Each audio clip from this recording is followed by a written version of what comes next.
ఎవర్రా మన బావిలో నీళ్ళు తాగేది?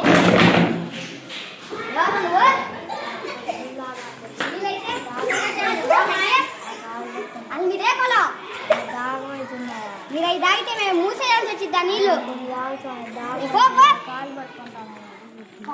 ఎవరైనా అక్కడ ఉంటే ఇది పంపిర్రా అయ్యగారు మమ్మల్ని తీర్చరా.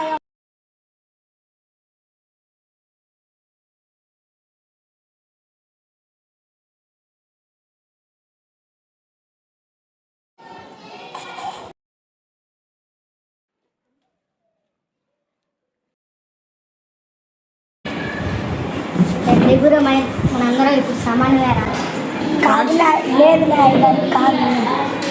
అలా కాదురా, మనం సమానమే.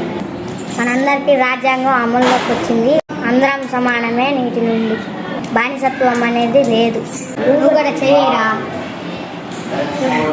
బానిసత్వం అనేది నిన్నటితో రద్దయిపోయింది.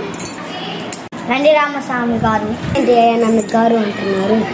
మీరు చదువుకున్న వాళ్ళు, మీకు మేము మర్యాద ఇవ్వాలి. అదేంటో కొత్తగా రాజ్యాంగం ప్రకారం ఆస్తులుంటే కాదు విలువ, చదువుకుంటే విలువ. Thank you sir. మంగయ్య ఇదిగో మంచినీళ్ళు తీసుకో. ఇదిగో మంచినీళ్ళు మంగయ్య. వద్దయ్యా, నిన్న బతుకుంటే తిట్టాడు అయ్యా. రాజ్యాంగం ప్రకారం నీళ్ళు ఎవరైనా తాగొచ్చు. నీళ్ళు తాగే హక్కు ఎవరికైనా ఉంది.